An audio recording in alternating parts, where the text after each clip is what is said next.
Bienvenidos y bienvenida a todos a la Escuela Germán Rojas Niño en su sesión 17 de su cuarto año. Hoy vamos al tema es el Plan Nacional de Desarrollo del Gobierno del Cambio.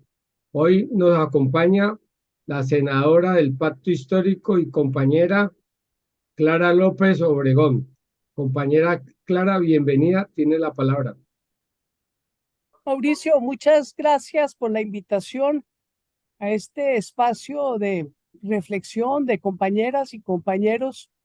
Admirable que lleven tanto tiempo en esta labor que es fundamental en la construcción política. A veces nos contagiamos de las malas costumbres de los partidos tradicionales que no hacen el esfuerzo de construcción de pensamiento propio. Y me parece que lo que hacen ustedes en esta escuela con la disciplina de más de 4 años es ejemplar. Así es que me honra muchísimo ser invitada a este espacio y de verdad que espero que me sigan invitando para también escuchar las otras sesiones en la medida de lo posible. Hoy me corresponde hablar del plan de desarrollo que parte de el concepto central que ha expuesto Gustavo Petro, no solamente en la campaña presidencial, sino a lo largo de toda su vida política. Y es ese deseo, esa aspiración, esa utopía que compartimos de convertir a Colombia en la potencia mundial de la vida. No es una frase hueca ni es una frase de cajón. Diría yo que es el plan de desarrollo de la inclusión y la participación.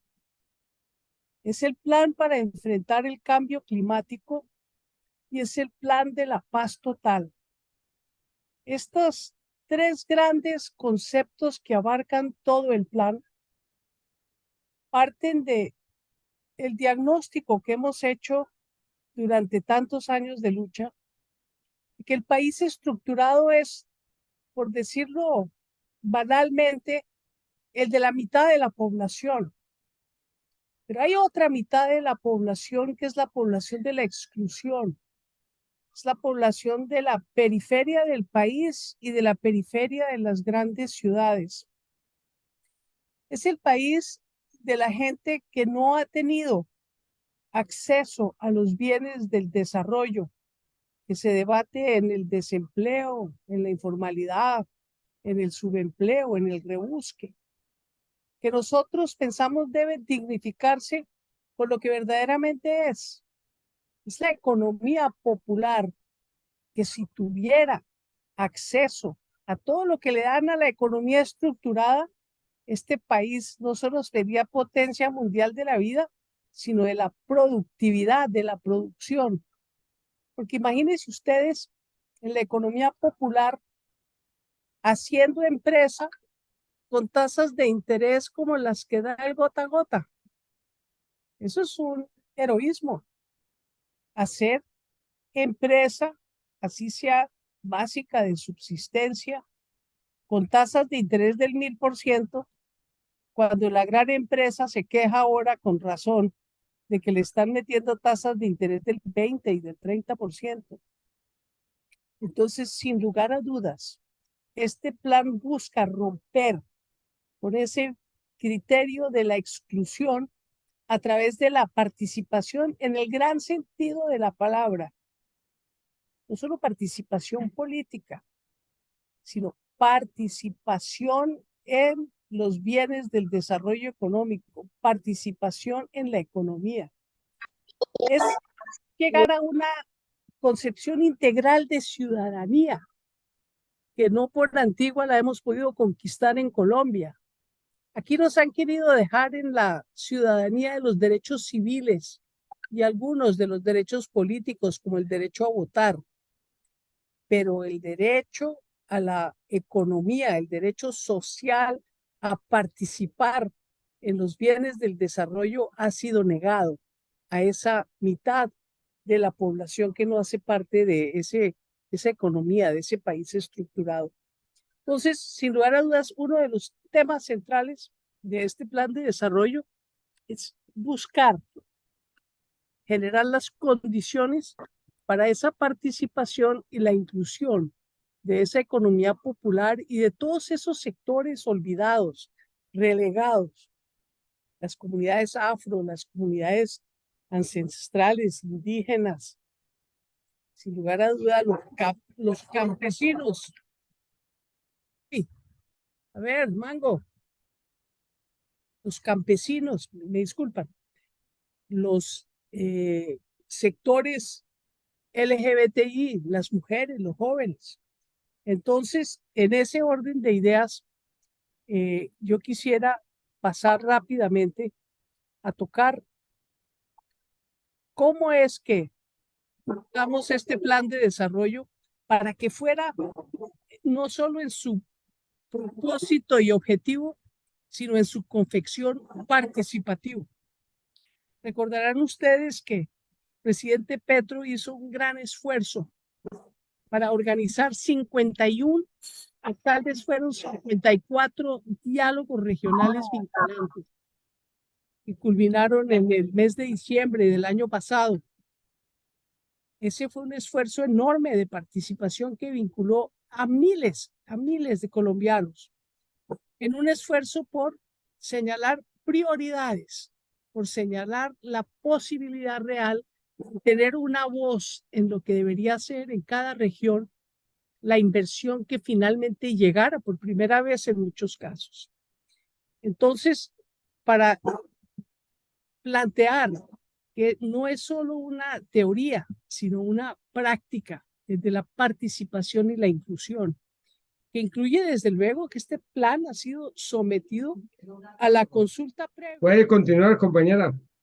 Pido disculpas, pero llegó una delegación de la policía de los que me cuidan por aquí, entonces era muy necesario atenderlos bien. Les agradezco que me hayan dado ese espacio de tiempo que se me alargó demasiado. Pido disculpas. Entonces retomo, pero fue muy bueno porque llegó mucha gente. Entonces, una por la otra. Estaba entonces diciendo que una de las principales características del plan de desarrollo es el de la participación y el de la inclusión, no solamente en sus objetivos y en su contenido, sino en la forma como fue confeccionado a través de los 51 o tal vez fueron 54 diálogos regionales y como característica específica todo lo que tiene que ver con la inclusión de los pueblos indígenas, afros, campesinos, especialmente lo que tiene que ver con la consulta previa. En la discusión del plan tengo que decir que tuvimos muchas dificultades porque nuestros colegas del Congreso no entienden muy bien el tema de la inclusión de las poblaciones étnicas.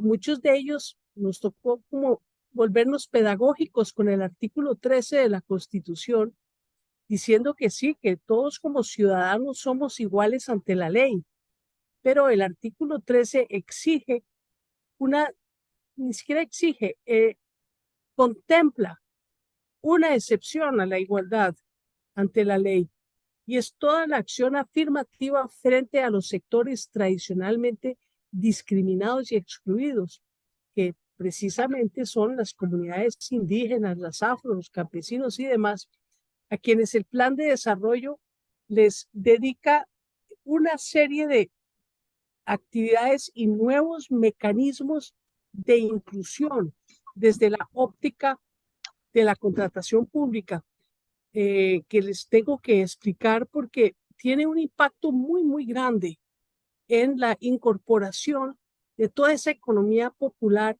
a la gran corriente del desarrollo. Me refiero a lo que planteaba Gustavo Petro en la campaña electoral sobre las alianzas público-populares. Las alianzas público-populares, a semejanza de las público-privadas son alianzas entre el sector público y los sectores comunitarios, las organizaciones sociales, las pequeñas empresas productivas populares de las distintas regiones que nunca habían tenido acceso a la contratación pública. Y ustedes saben muy bien que la contratación pública es una fuente muy grande de capital de trabajo, de capital semilla para arrancar. Entonces, es muy importante que como un mecanismo de inclusión se abre el espacio de la inclusión en la contratación pública y acceso al presupuesto nacional de las comunidades, de las organizaciones sociales, de los pequeños emprendimientos, de lo que denominamos en el Plan de Desarrollo la economía popular y comunitaria, al lado, desde luego, de todas las otras actividades en lo que tiene que ver de transferencia de tecnología y acceso al crédito barato. Ese es uno de los temas centrales, porque con el abaratamiento del crédito, el acceso a la contratación pública y la transferencia tecnológica, se van a desatar las fuerzas productivas de todo ese sector poblacional que tradicionalmente no ha podido participar competitivamente en la actividad económica por pura carencia de las herramientas y los instrumentos básicos a los cuales ha tenido siempre acceso privilegiado la economía formal. También este es el plan para enfrentar el cambio climático. Tiene Gustavo Petro, le creen que es una fijación, creen que es un capricho, pero el tema del cambio climático es uno de los temas centrales de nuestro tiempo y el negacionismo no nos lleva a ninguna parte. No sé si ustedes se habrán fijado que el presidente Biden en su mensaje a al Congreso de Estados Unidos a comienzos de año planteó exactamente lo mismo que ha planteado Gustavo Petro aquí sobre la necesidad de que en los próximos 10 años se haga el tránsito de los combustibles fósiles a las nuevas energías, que no va a ser necesario, o más bien va a ser contraproducente, ¿cómo se dice? Contraproducente, ¿qué? Uy, no pude decir la palabra. Contraproducente la inversión en energías, en más petróleo, en más gas, en más carbón, porque esas inversiones deben dedicarse hoy a enfrentar el cambio climático con energías alternativas de hidrógeno verde, hidrógeno limpio, la eólica y la solar. Y desde luego el plan de desarrollo más allá de la transición energética plantea que tenemos que organizar el territorio alrededor del agua para defender las cuencas, para defender la Amazonía, los ecosistemas frágiles, en función de lo que ya se está viendo y la gente ya lo está percibiendo y sintiendo con el fenómeno de la niña, seguido del fenómeno del niño, de tal manera que no hemos podido ni siquiera arreglar las cosechas adecuadamente porque ha cambiado tanto las estaciones de lluvia y las estaciones de época seca. Y finalmente quiero decirles que es el plan de la paz total. Mucha gente ha querido plantear que la paz total se refiere como al silencio de los fusiles, a las negociaciones con los grupos armados ilegales, y esa es una parte importante de la paz total, que no se limita solamente a los antiguos grupos guerrilleros, a las personas que en su accionar tuvieron un origen político, sino también a todo lo que tiene que ver con los grupos armados de la ilegalidad permanente en materia de narcotráfico, de minería ilegal y demás, buscando desactivar, pacificar más bien los territorios en nuestro país. Pero claro, esa parte, la llamativa de la paz total, es solamente un aspecto, porque paz total no hay a menos que se estructure el acceso a los bienes del desarrollo a esa mitad del país excluido. Tenemos que llevar la salud, llevar la educación, llevar el techo, la tierra, el trabajo.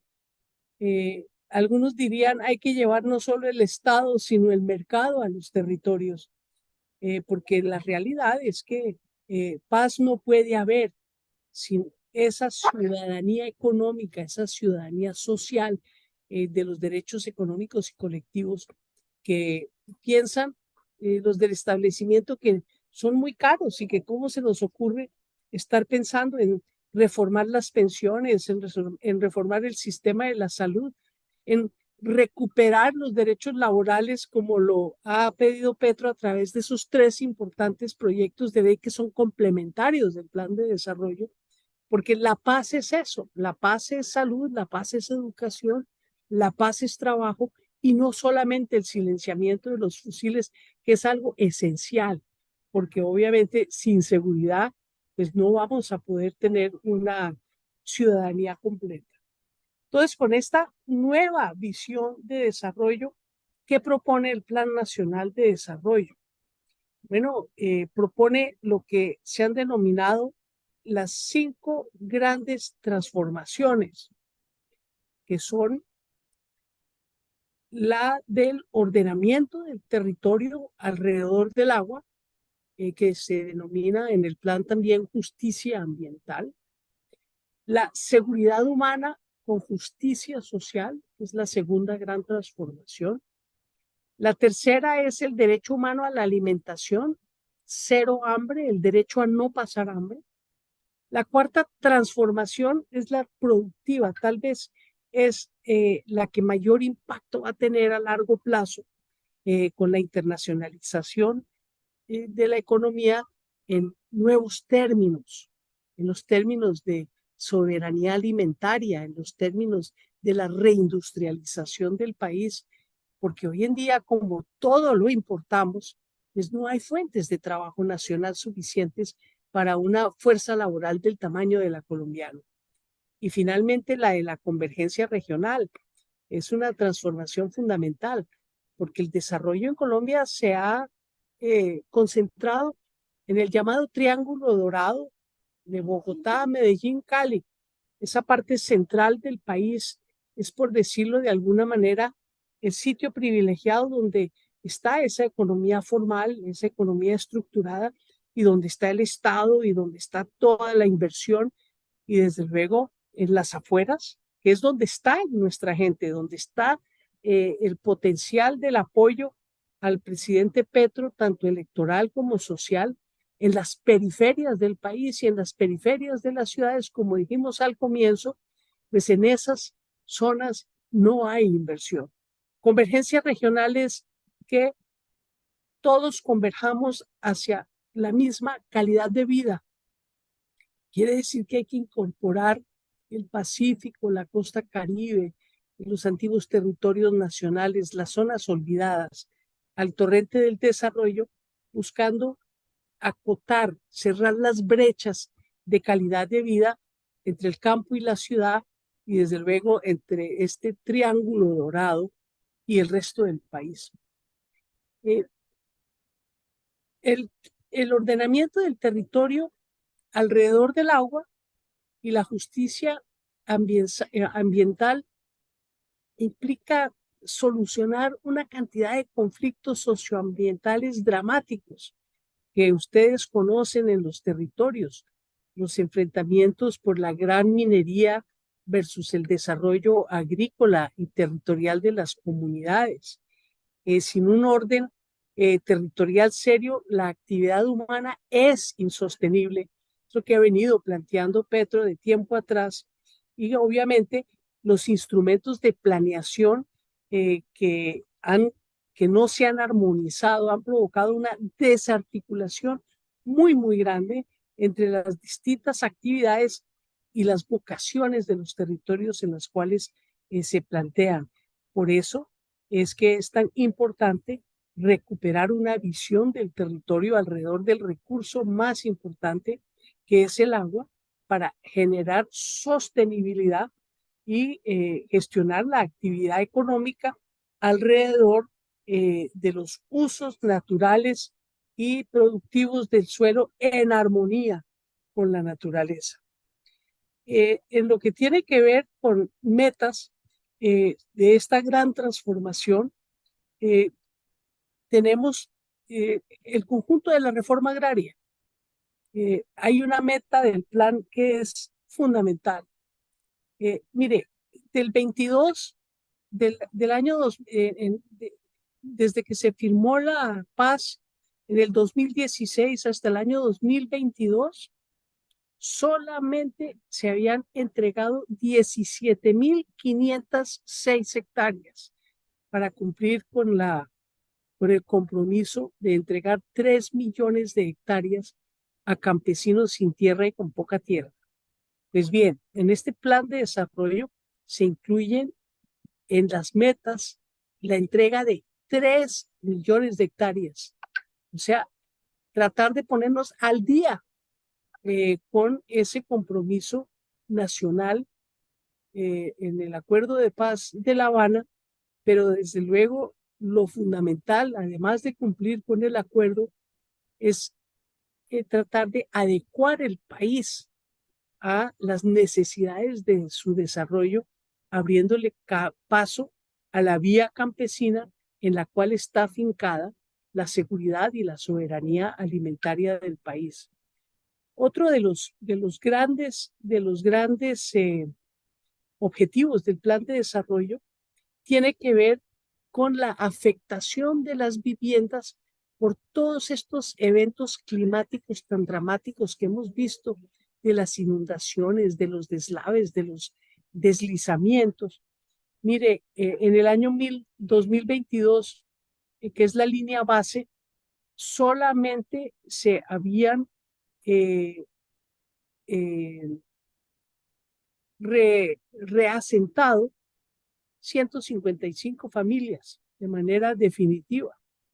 Y en el plan de desarrollo está contemplado 20.000 familias. No es el número total, pero es, como puede ver, frente a las muy escasas metas anteriores, un objetivo muy, muy grande. En la transformación de la seguridad humana y justicia social, pues ahí está todo el rezago de la política social de los 200 años, digo que no son 100 años de soledad, sino 200 años de soledad en los sectores populares y la deuda histórica para poder consolidar igualdad de condiciones en materia de bienestar social y económico. Hay problemas estructurales de fondo. Ahí viene todo el tema necesario de la reforma de nuestra policía, que tiene que avanzar en su doctrina, dejando atrás toda esta tesis del enemigo interno que tanto daño le ha hecho al país, y ser verdadero servidor de los derechos humanos de las garantías sociales como lo ordena la Constitución. Ahí se viene una reforma muy importante en la policía que puede llegar a implicar el cambio de su dependencia del Ministerio de la Defensa a otro ministerio. El plan de desarrollo no toma esa determinación por cuanto requiere una discusión amplia y debe hacerse por un proyecto de ley separado. Otro de los grandes temas, además de los sociales de nueva generación, es la conectividad vial y tecnológica. Son derechos humanos. La persona aislada, la comunidad aislada, que no puede sacar sus bienes al mercado, que no puede a través del Internet conectarse con todo el desarrollo tecnológico del siglo XXI, se le está faltando a sus derechos humanos fundamentales.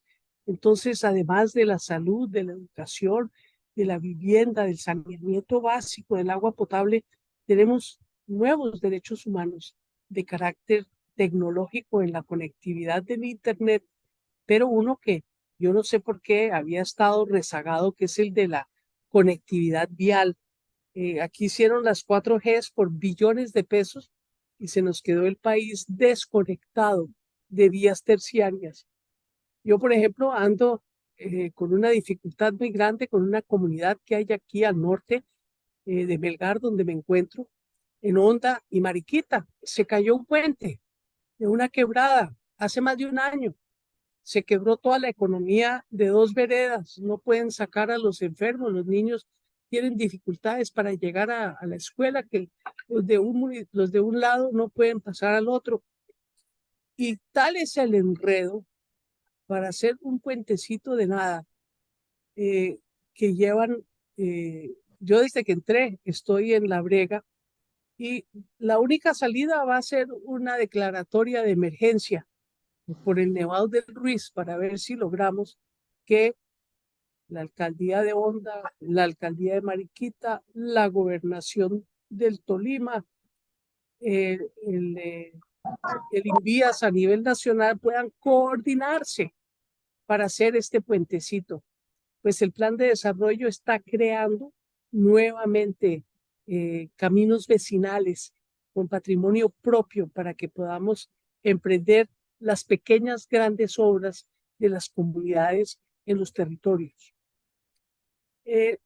La otra, a ver qué metas tenemos aquí, voy a mirar eh, de gran impacto. Se busca en en este objetivo de la seguridad humana reducir la tasa de homicidio con un objetivo de igualdad de género, afrontando el feminicidio de manera integral y desde luego hace parte de la lucha por la paz total, la reducción de la muerte materna, de la desnutrición infantil, no solamente cero hambre, que es la próxima transformación, el derecho humano a la alimentación, eh, en términos generales, sino cero muertes por desnutrición de los niños, especialmente en sitios como La Guajira.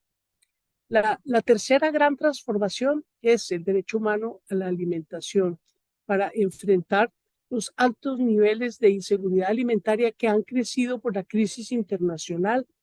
Ustedes han visto los discursos recientes de Gustavo Petro, que es verdaderamente preocupante cómo esa guerra de Ucrania en un país, en una economía internacionalizada de mal manera, ha afectado los precios de los alimentos, sumado al cambio climático y a la poca atención que se le ha prestado en Colombia a la agricultura, especialmente a la agricultura campesina.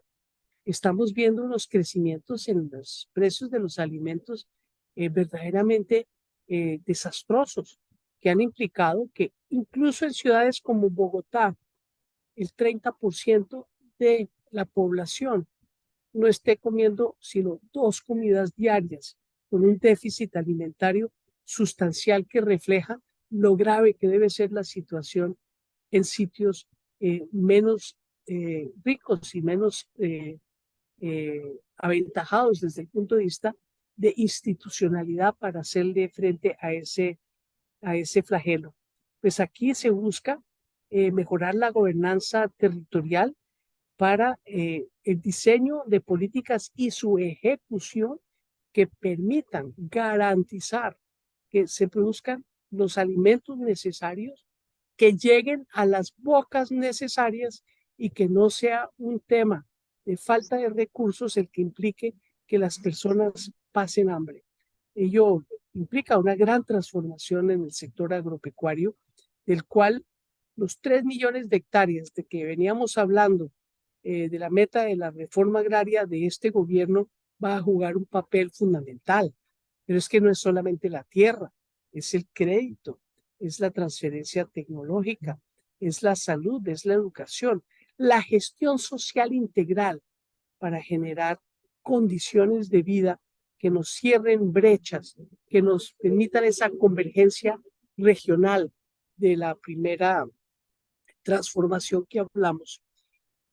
La transformación productiva, la nueva internacionalización en pie de igualdad a través de la integración latinoamericana y el intercambio sur-sur con los BRICS, por ejemplo, y la acción climática es la cuarta transformación, que es absolutamente fundamental. Les doy la muy buena noticia que a través del Grupo de Puebla nos informó Dilma Rousseff, que es la presidenta del nuevo Banco de los BRICS, el Banco de Desarrollo de los BRICS, que va a ser mucho más grande que el Banco Mundial y va a destinarse exclusivamente a financiar los grandes proyectos de infraestructura del sur global. Ha sido invitada a Colombia, al lado de Brasil y de México, a ser el país socio e integrante de ese nuevo gran banco internacional, lo que le daría a nuestro país un, un, un, una base central para vencer el problema del financiamiento para el desarrollo, que siempre ha sido un impedimento real para ampliar la capacidad productiva del país. Entonces ahí tenemos en esa transformación productiva muchas fortalezas, pero también retos, porque tenemos que reindustrializarnos sobre nuevas bases. Petro dice que de la bioeconomía, de acuerdo a las potencialidades de las distintas regiones y con, obviamente, técnicas agroecológicas en el campo. No puede ser con los químicos, con los pesticidas, con todo lo que nos ha dañado la naturaleza, sino una nueva reindustrialización del campo y de la ciudad con una base sustentable desde el punto de vista ambiental.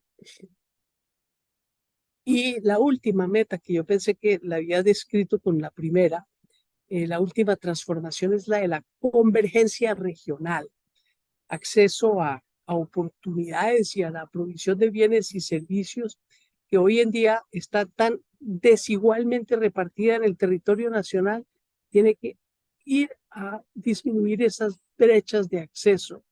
Tenemos que generar la conectividad física y la conectividad de Internet que permita disminuir las disparidades territoriales en productividad y en competitividad y generar arreglos institucionales que contribuyan a generar mejores capacidades de gobernabilidad y de desarrollo.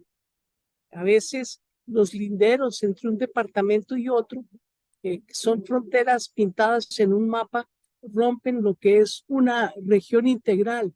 Entonces tenemos que superar las líneas de la división político-administrativa para ver el desarrollo en función de cuencas, en función de regiones integradas con el ánimo de buscar reducir al máximo esas grandes brechas entre regiones.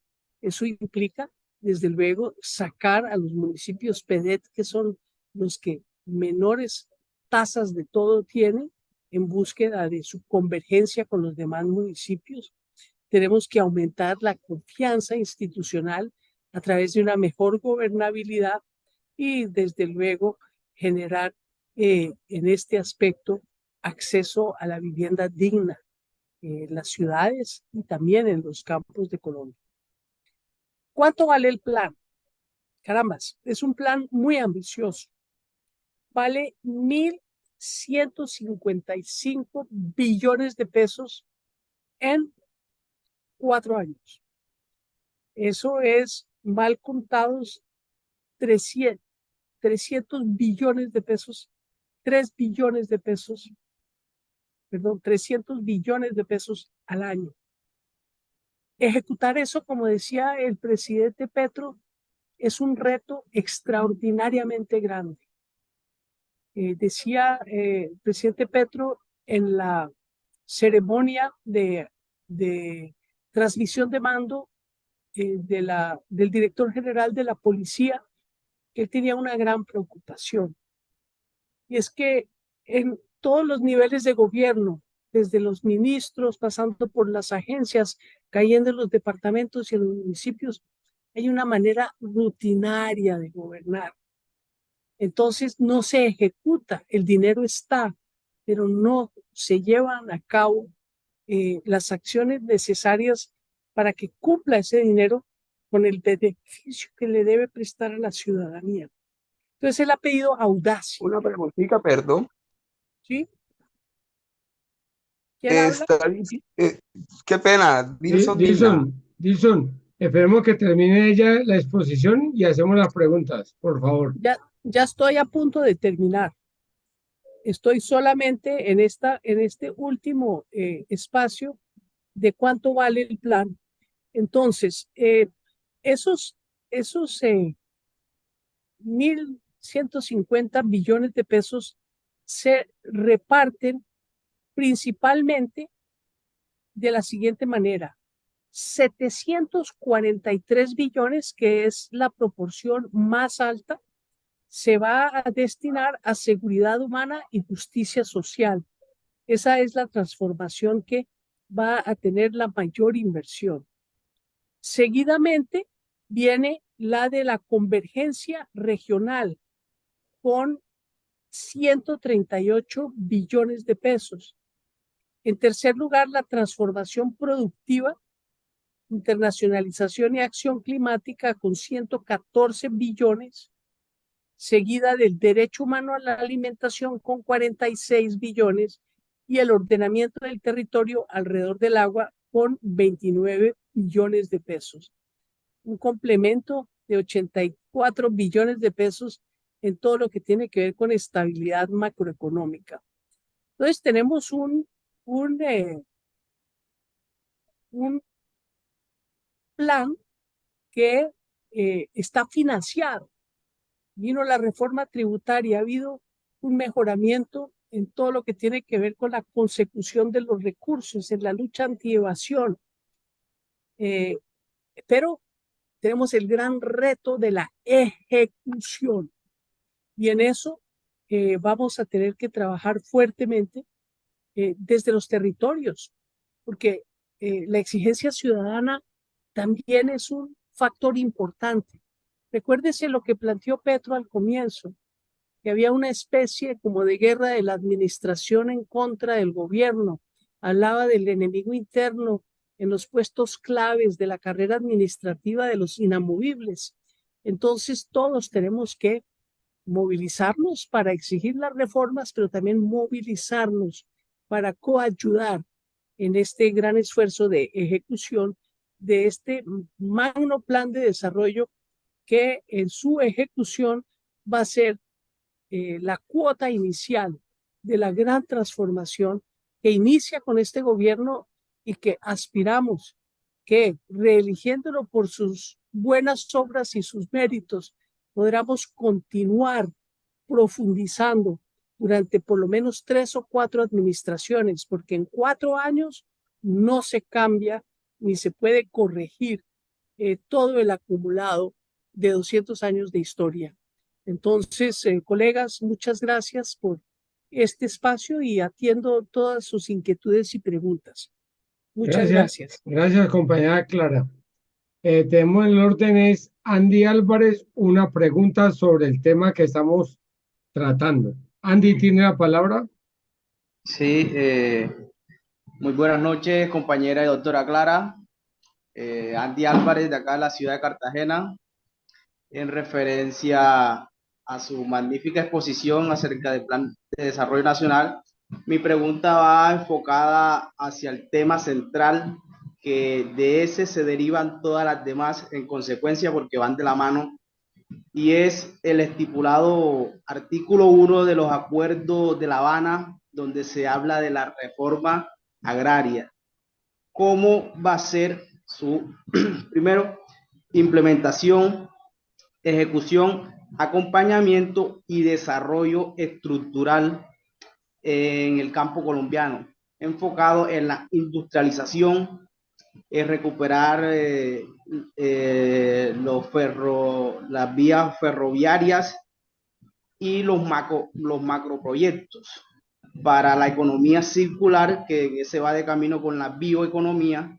Entonces, ¿cómo está estipulado esa estructuración, que es lo fundamental para transformar, para empezar a transformar este país? Porque si hacemos un recuento desde el presidente López Pumarejo con su revolución en marcha, que el tema central fue la reforma agraria.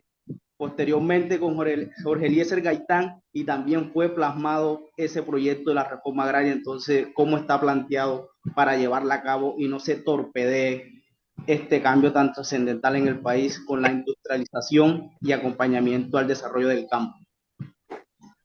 No, Andy, muchas gracias. ¿Quiere que conteste pregunta por pregunta o hacemos unas cuantas y contesto varias? Claro, vamos a contestar varias, compañera. Patricia Listo. Pinilla tiene la palabra. Voy. Buenas noches, compañera Clara. Buenas Me noches. alegra reencontrarla por acá, vernos nuevamente. Hace muchos años la veía del Polo. Tengo una pregunta y muchas gracias por la explicación que nos ha dado. Traté de tomar nota, pero no alcancé con todo. Algo como desde Caquetá. Me preocupa el tema de sustitución de cultivos, que es de los, pues creo que es central para la situación de Caquetá y para la paz total. Yo lo relaciono así, ¿no? La importancia de institución de cultivos para consolidar la paz total. Yo tendría una sola pregunta por esta ronda. Sí, esa es la pregunta, Patricia. Sí, déjeme hacer otra, compañero. En la segunda ronda. No, bueno, está bien. Me callo. Gracias. Sigue, no se calla, sino que hacemos una por una. Dilson, Rómulo. ahora sigue Rómulo. Dilson, Sí, bueno, la pregunta que yo iba a hacer, ella la contestó, era referente a si el plan de desarrollo tenía el dinero, si el presidente contaba con ese dinero, ella contestó que sí. Entonces me viene a mí la pregunta, yo soy docente, yo trabajo en institución educativa pública y es como una pregunta muy personal. ¿Qué nos toca a nosotros hacer dentro de la educación para poder colaborar, digámoslo así, en la ejecución de del plan en cuestión de educación, que es uno de los pilares del plan de desarrollo de Petro, la educación? ¿Qué nos tocaría hacer a nosotros? gracias, Dilson. Compañera, Digo, no, primero este ciclo de hacer preguntas. Ahora sigue Rómulo, Rómulo con el perro, eh, Marta Belén y Rincón de Bucaramanga. Compañera, tiene la palabra.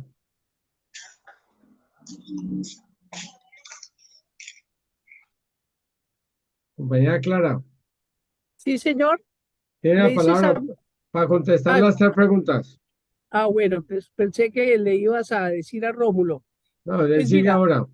Andy, sobre la reforma agraria, eh, tú te recuerdas esta discusión que se dio tan agria, pública, porque estábamos buscando incorporar en el plan de desarrollo algunas medidas para agilizar ese entramado de normas y de reglas que han metido en la legislación de tiempo atrás para impedir todo cambio, especialmente todo lo que tenga que ver con la reforma agraria. Entonces, se armó el grito de expropiación. Como trataron de estigmatizar a Petro en la campaña, ahora lo querían estigmatizar en el gobierno, que él iba a expropiar para hacer la reforma agraria, que es una sin razón cuando han ofrecido vender las tierras hasta los ganaderos. Pero ¿qué sucede?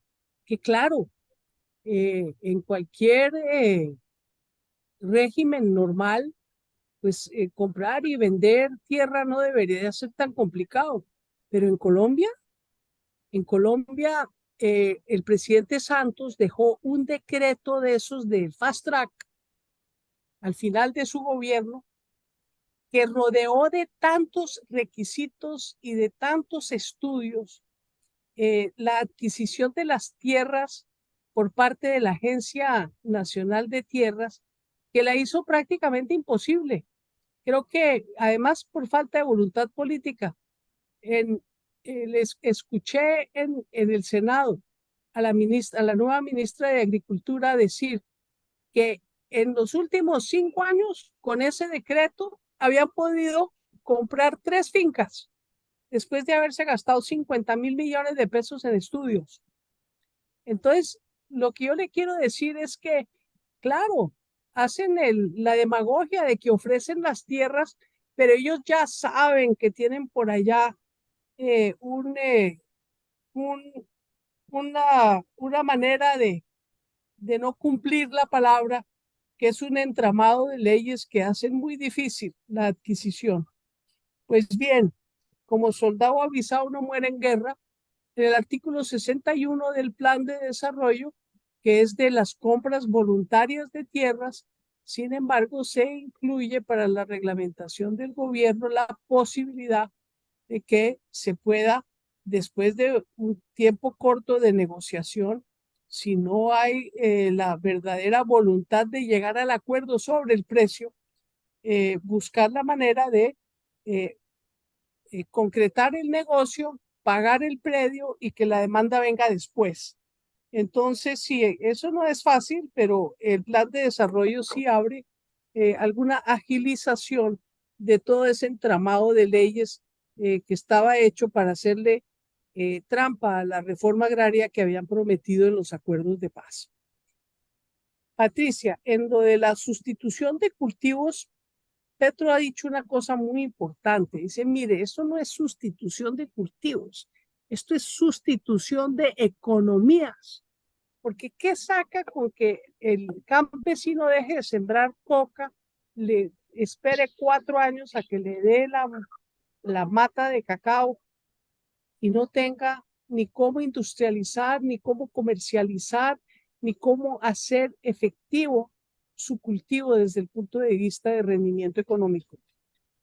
Entonces, lo que ha planteado Petro es que la sustitución, la llamada sustitución de cultivos, tiene que enmarcarse dentro de una incorporación de todos los territorios donde hay cultivos de uso ilícito a una economía regional productiva que tenga todos los elementos, no solo el cambio del cultivo, sino el acceso a los mercados, la asistencia técnica, el crédito, la presencia de la seguridad del Estado, ¿sí? La pacificación del territorio, los mínimos humanitarios, porque de resto, eso de apuchitos no se puede, tiene que ser algo de carácter integral. Y así es como se está confeccionando esa política que ojalá dé frutos. Ya, Nilsson, ¿qué hacer Pero para espera, colaborar desde la educación? Yo creo que nosotros estamos necesitando, ¿cómo era que se llamaba en los años 70? No era la revolución pedagógica, el nuevo movimiento pedagógico. Los maestros y las maestras siempre han jugado un papel fundamental en la orientación de la sociedad hacia mejores niveles de logro a través de acercar a los educandos a su realidad social y a su capacidad de transformación para cambiarla. La educación no la querían convertir en algo como inamovible, que aprenda unas capacidades, pero sin ese pensamiento crítico tan necesario para transformar realidades. Entonces, un nuevo movimiento pedagógico estaría a la orden del día para complementar todas las políticas públicas en materia de ampliación de cupos, en garantía de acceso a todos los niveles de educación, desde el preescolar hasta la educación superior, donde hay un compromiso de gratuidad total en las universidades públicas y en los centros de estudios tecnológicos y técnicos y tecnológicos. Gracias, compañera. Le damos la palabra a Patricia que hace la pregunta. no, realmente no era la pregunta, pensé de pronto el término que yo usé fue mal, yo sé que no es sustitución, que es transformación de las economías, pero voy a decir mi impresión, ¿cierto? De que es un reto tan grande que para Caquetá es algo fundamental. Eso de salir del ciclo de la coca está directamente relacionado con la posibilidad de paz total. Entonces, ¿qué estructura se tiene? Porque obvio, es integral, tiene que ir con vías, comercialización, que no volvamos a caer en proyectos como los que se hicieron aquí hace tiempo, que era sembrar cardamomo y todo el mundo se llenó de cardamomo y después no había ni quien comprar el cardamomo. Entonces, eso es lo que a mí me preocupa, cómo va a ser esa ruta de la sustitución, perdón, de la transformación de las economías. Pues así, haciéndolo, entendiendo que no es un tema de sustitución de cultivos, sino de toda una estructuración de una nueva manera de gestionar la economía en los territorios, que empieza con la infraestructura física y social y la seguridad para sustentarla. Sigue Rómulo. Rómulo. Mauricio, ¿me tienes en cuenta para una pregunta ahora, por favor? Listo, ahora ya sigue. Entonces tiene Marta Belén una pregunta. Sí, buenas noches, compañera Clara Eugenia. Tengo bueno, sería una pregunta o una solicitud, ella nos la interpretará ahora. Es de qué se ha pensado ustedes, los que están en el Congreso y que nos representan, para que se haga efectivo lo que el presidente Petro dice en el discurso, puntualmente relacionado con las alianzas público-privadas, si los inamovibles siguen manteniendo los procedimientos que se mantenían para las alianzas público-privadas. Listo. Seguimos. Mauricio. Espérate un momentico, Rómulo. Ya te di la palabra. Siga, Rómulo, haga la pregunta. Sí, no, doctora, para la implementación del plan de desarrollo hay una estructura del Estado y principalmente me enfoco en la parte de la justicia, donde para la implementación de la justicia tenemos la ley 497 de una participación ciudadana y comunitaria, como son los jueces de paz. Es un ejército que estaría en los 32 municipios en 2033, en los 32 departamentos en 133 municipios, de una forma gratuita, con una justicia rápida, efectiva y eficaz que se pueden implementar. En estos momentos hay en varios departamentos que está funcionando y se han atendido más de 1 millón de conflictos comunitarios y sociales, desde conflictos de la tierra, de linderos, que si acogemos esa figura y la implementamos en todo el país inmediatamente, vamos a tener unos efectos rápidos y eficientes en poco tiempo. Asimismo, llegaremos a todos los veredas y corregimientos donde nunca ha llegado la justicia y le daremos espacio a esa parte, doctor. Gracias, Rómulo. Le damos la palabra a Enrique. Gracias, compañera senadora. Un saludo muy especial desde Bucaramanga, Jorge Enrique Rincón López. Muchas gracias por su información, por su saber que nos transmite. A ver, yo más que una pregunta quiero transmitirle, quizá pues sea atrevida mi intervención, pero va a lo siguiente. Santander, en Bucaramanga, nos involucra tanto el tema del agua, Santurbán y todo lo demás. Estamos huérfanos en el sentido en que, y no voy a dar nombres desde luego, pero nuestros representantes, senadores, brillan por su ausencia. 14 de febrero, marcha de respaldo a nuestro presidente, ausentes. 1 de mayo, igualmente. Eso nos preocupa porque hay un desorden. Yo siempre repito, tenemos presidente, pero no tenemos el poder. Nuestra contraparte, no digo enemigo, nuestra contraparte, ellos están organizando y pensando lo peor, queriendo hacer lo peor. En estos momentos, con el Plan Nacional de Desarrollo que usted nos transmite, nos da una confianza y nos genera una esperanza inmensa, pero nos preocupa ese desorden en el que estamos. Tenemos que consolidar poder en las regiones. Nos acercamos a eso y no sabemos para dónde coger. Esto está totalmente desordenado. Mi intervención va en mi solicitud sumamente respetuosa, desde luego, es usted como canal nos transmita esa inquietud de Santander a los compañeros, senadores, representantes, para que busquemos en cabeza de ellos convocar la organización política y de información, puesto que la contraparte, como le digo, pues ellos sí están actuando, están organizados y saben para dónde van. Reciba mi abrazo solidario y muchas gracias, compañera. Gracias, Enrique. Tiene la palabra Dioselina y cerramos el ciclo. Doctora Clara, muy buenas noches. Desde San Gil, Santander. A ver, tengo dos inquietudes que nosotros nos hemos venido reuniendo con varios sectores, tanto campesinos como sectores urbanos, y nos dicen de que en la Caja Agraria, si bien es cierto, en el Banco Agrario, si bien es cierto, están dando los créditos, pero que están, o sea, están exigiendo muchísima papelería, no hay una flexibilización para esos créditos que ellos requieren. Entonces, se hacen, o sea, ¿qué mecanismos y qué flexibilidades van a dar al sector campesino y al sector de urbano que requiere para pequeñas empresas para estos créditos? Y lo otro es que se habla de que en Santander se han dado permisos para hacer hidroeléctricas 17.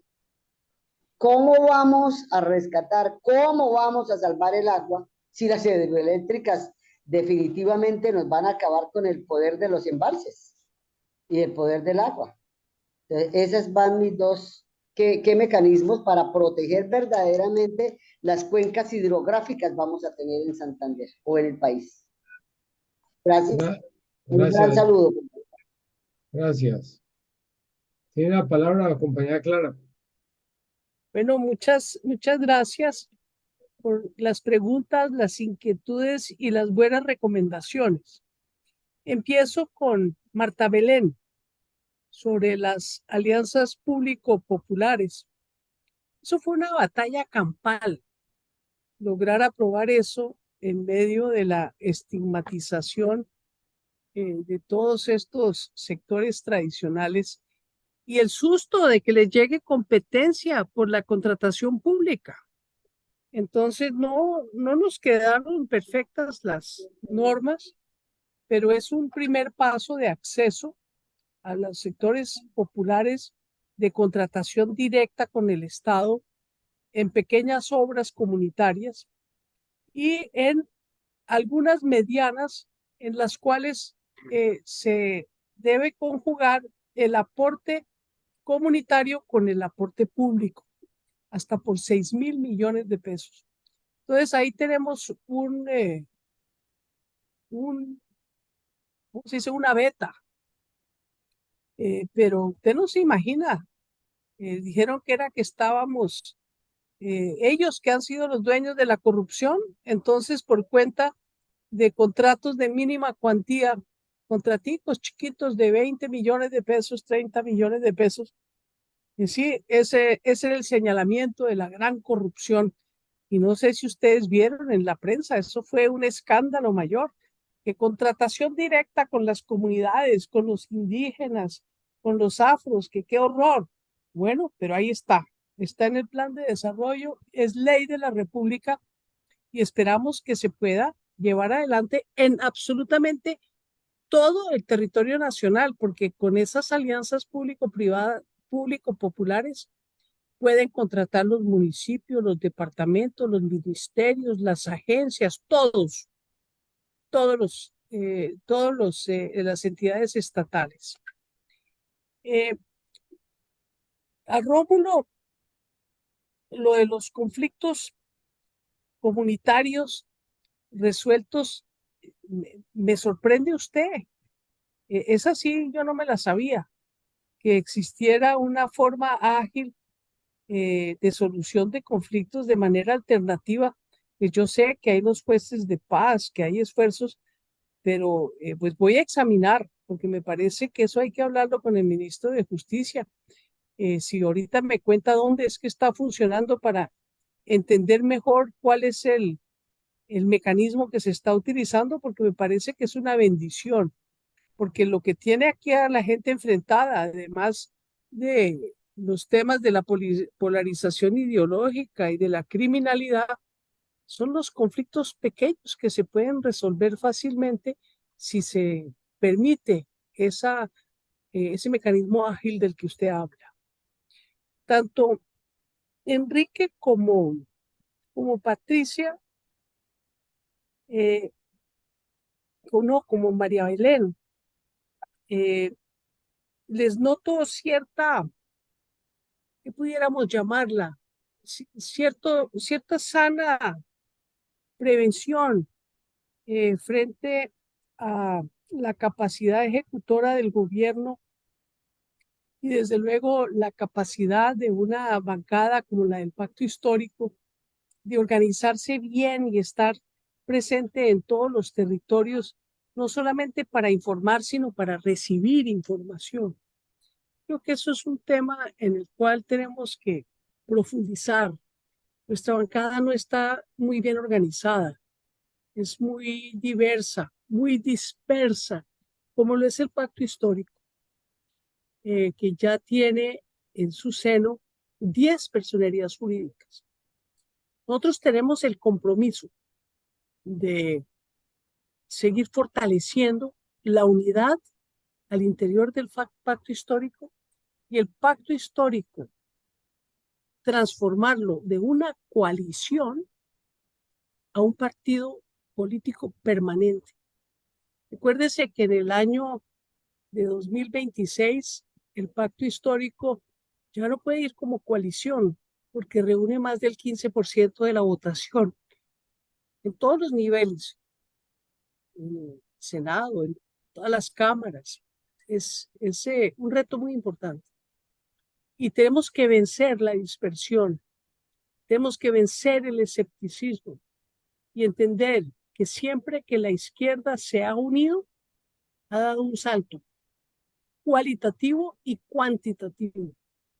Sería una irresponsabilidad histórica no atender el llamado que ha hecho Gustavo Petro a todas las corrientes del pacto histórico para que nos unifiquemos en un solo partido y que seamos capaces de vencer las tentaciones de la vieja política, poner los intereses del pacto por encima de los intereses del grupo o del sector y desde luego los intereses del país incluso por encima de los intereses del pacto. Esa es la razón de ser en la política. ¿Sí? El liderazgo ético exige elevar la capacidad de respuesta del colectivo a cada vez mayores estadios de logro social. Y creo que ese es el gran reto que tenemos en el pacto histórico. Vencer la dispersión, vencer los egoísmos, vencer las aspiraciones personales para hacer de esta gran herramienta que es el pacto histórico el sustento real de un gobierno de cambio y de transformación para poderlo proyectar en el tiempo. Si no hacemos eso, hemos perdido el año. Y lo que ha venido insistiendo el presidente Petro en todas sus intervenciones, él solo no puede generar la movilización ciudadana. Para eso estamos los políticos. Tenemos que arreciar nuestro trabajo con la comunidad. Tenemos que meternos, como decía Mao, como un pez en el agua, los dirigentes de izquierda en el pueblo colombiano. Y creo que en ese sentido, todos, ustedes y nosotros, tenemos cada uno en nuestro ámbito una enorme responsabilidad con el país. Llegamos a ser gobierno, pero como bien dijo Enrique, una cosa es ser gobierno y otra cosa es ser poder. El poder, los poderes fácticos de los grupos financieros, que son los dueños de los medios de comunicación, que generan a través de todas sus conexiones nacionales e internacionales, todo este ambiente de inseguridad, toda esta actitud de que lo que hay es caos, de que no sabemos gobernar y demás, solamente se vence con la unidad y el férreo compromiso de todos y cada uno de nosotros de apoyar y sacar adelante las reformas del presidente Petro.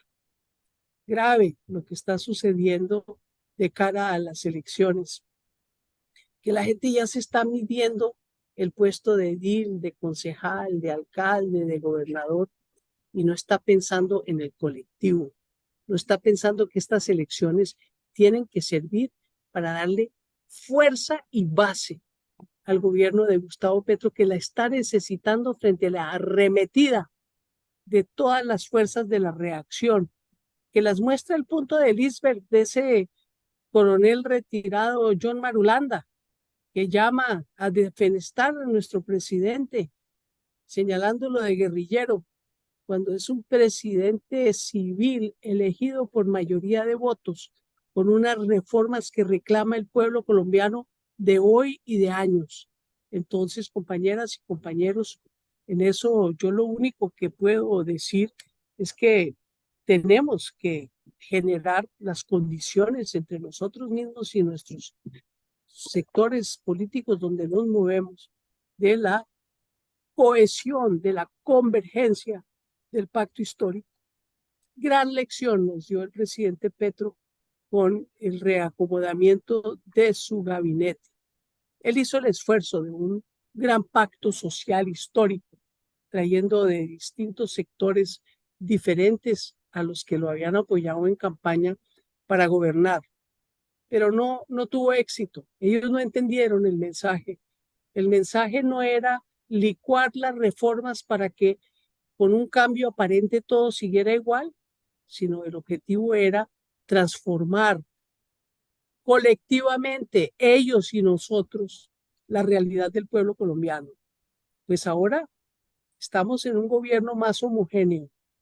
Esperemos que empiece a filtrarse esa homogeneidad a los otros sectores, especialmente en las regiones donde siguen gobernando los mismos. Esa es una dificultad que tenemos, pero que esperamos en las semanas y meses venideros se pueda corregir. Pero tenemos que hacer con lo que tenemos y no ser voluntaristas. ¿Cómo van a hacer ellos? No, es cómo voy a hacer yo para ayudar. Y yo creo que ese es nuestro gran reto. Exigir, sí, pero no exigir lo que yo no estoy dispuesto a dar. Esa ha sido mi consigna, muy exitosa, entre otras, tanto en la política como en el gobierno. Me fue muy bien en la alcaldía de Bogotá, porque cuando yo exigía trasnochar, yo trasnochaba con los que trasnochaban. Cuando yo exigía un domingo, yo estaba con ellos en el domingo. No solamente exigiendo, sino dando. Y yo creo que esa tiene que ser nuestra consigna. Es que los convoco a que dejemos de lado tanto escepticismo y nos dediquemos a acompañar la voluntad política de Gustavo Petro para transformar a Colombia. Compañera Claudia, Clara, nos regala un minutico que hay un compañero que nos va a dirigir un ejercicio. Claro que sí. Mauricio, te recomiendo una pregunta. Bueno, iban a hacerla, me antojo que Andy prepara la vaina. Dale, Iván. Okay. Compañera Clara y doctora Clara, buenas noches y qué alegría poderle escuchar. Doctora, hay una cosa que a mí siempre me ha inquietado en Colombia y pues que lo escucho el presidente Petro, y es sobre las vías ferroviarias. Pues escucho como muy soslayadamente la inversión para las vías ferroviarias y veo que en Colombia hay aproximadamente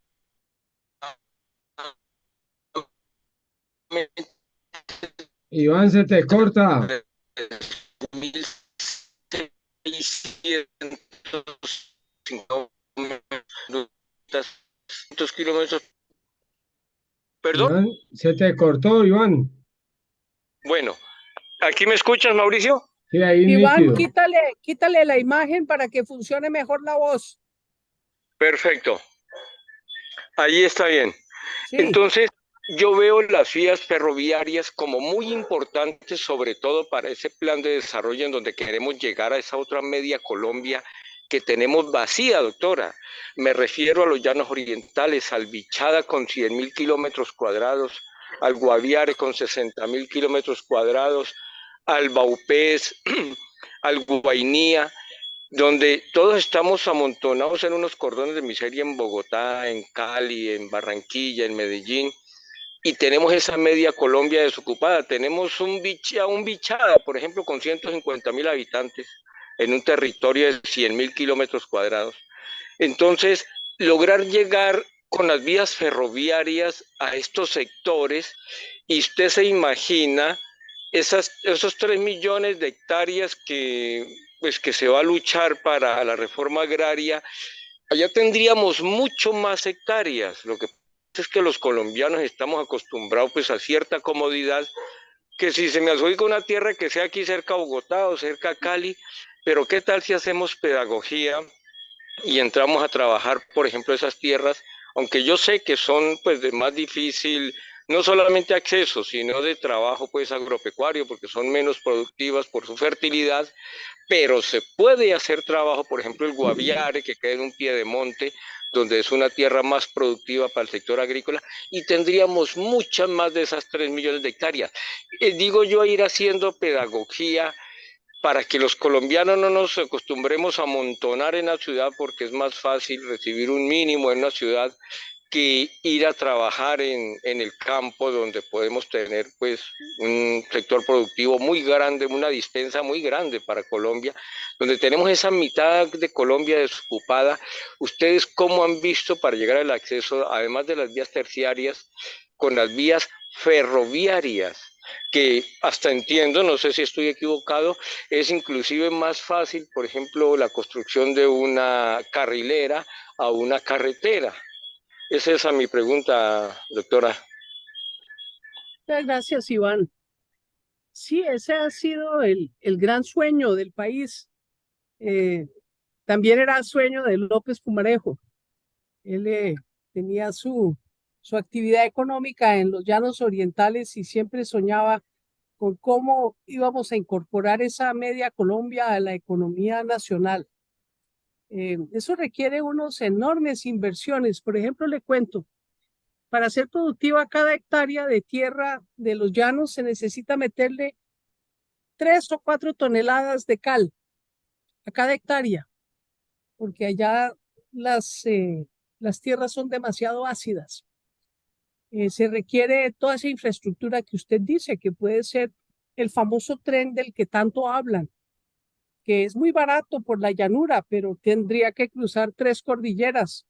Recuérdese usted que para llegar al mar, que es el objetivo, hay que cruzar las 3 cordilleras. Tenemos 2 redes ferroviarias muy subutilizadas y muy dañadas. Una en el nororiente del país y una en el suroccidente. Y la razón por la cual no están conectadas es precisamente porque hay que hacer un túnel de 19 kilómetros para atravesar la cordillera y unificar esas 2 redes de carrileras que pocas, pero tal, existen en el país. Sí, yo coincido con usted, además porque se supone que con energía eléctrica y no con energía fósil que se movería esa red ferroviaria, pero le doy una mala noticia. Los estudios climáticos muestran que si no trancamos las emisiones de carbono en la atmósfera dentro de los límites del Pacto de París, que implican tomar las medidas para que la temperatura del mundo no aumente más de 1,5 grados centígrados por encima de los niveles preindustriales, esas zonas quedarán achicharradas, no aptas para la vida humana. Entonces, todo está conectado.